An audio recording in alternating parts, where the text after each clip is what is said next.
Veasy's recognized. Mr. Chairman, thank you very much. And listening to this discussion is, I think, one of the fascinating things, and I think that what we're trying to do in preserving some of these programs is the different experiences that people have and bring to the table. And on the Republican side, we had a gentleman talk about his military experience as a military doctor in the medical field. I thought that was fascinating because oftentimes when these discussions come up, they're presented as things that happened in the past. And I haven't had a chance to talk with Ronnie about this before. We talk a lot, Representative Jackson a lot on the plane. He worked in the medical field as well.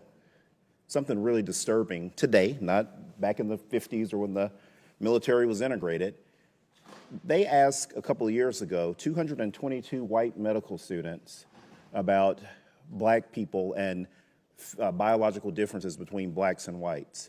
And these medical students, when you're talking about medical students, you're talking about people that have made the best grades in high school, great grades in college to get admitted into medical school. We're not talking about people that are lowly educated. And 222 of these white medical students endorsed false beliefs about blacks and about the amount of pain that they receive. And all of these perceptions that people have today that are completely false, that lead to bad outcomes. If it's happening with medical students on the outside, it's happening with medical students in our military too. That's a fact. You can't argue that. You're not going to say that all 222 of these white people that are studying medicine are wrong, but none of the white doctors in the military prescribe to this. You're not going to say all that. That's not true. So let's establish that.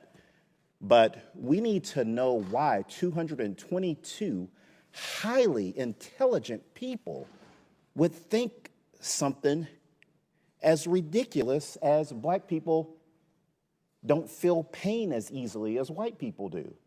And it's because of the history that we're talking about. It's because of that history that happened before the military was fully integrated that people just didn't want to talk about. We just kind of moved on through history. We never talked about anything. We just sort of moved on. Truman desegregated the military. We just sort of moved on. That's it. And that's the reason why things linger. The reason why we just got our first black 4-star general in the Marines, not 50 years ago. He's from Fort Worth, Texas. He just got it this year. And the reason why that just happened is because of things that happened a long time ago.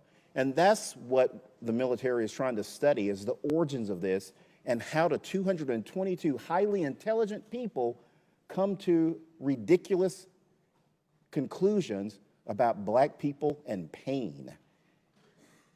And that's the sort of discussion that we need to have, and that's why we need to preserve these things. And that's the sort of perspective that we need to be getting from everybody on this committee on how we can make things like that better. Thank you, Mr. Chair. As someone who wore a uniform for 40 years, I've had a chance to see a lot of things.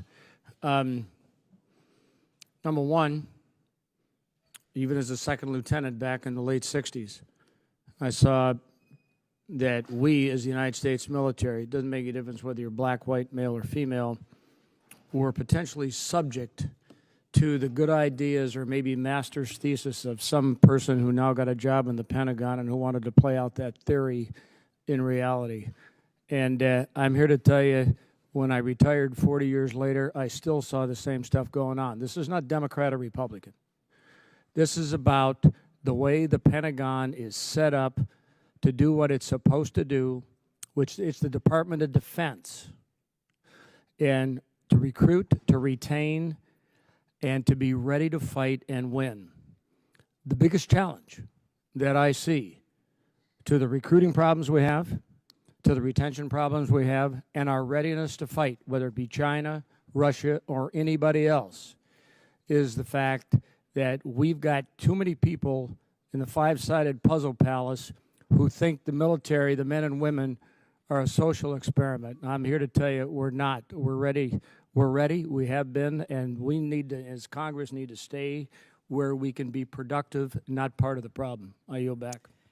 Thank you. As many of us who've been in the military know, a challenge of leadership is to understand the people you lead. And I will tell you, as I entered into the military, I had men and women that I was responsible for from all different backgrounds and all different places in the country when I myself was quite young and hadn't experienced a lot of what happens throughout the country. And I think education and understanding on the very people that as military members we are often charged with leading is critically important and something that most of us strive for, to understand how we can best take care of the people under our command. And, you know, I'm glad that my colleague found the military to be a welcoming place. I did not always feel that. I was told by one of my flight instructors that it was going to be very uncomfortable for him to have a woman as a flight student because in his belief system, you know, women should not be in flight school.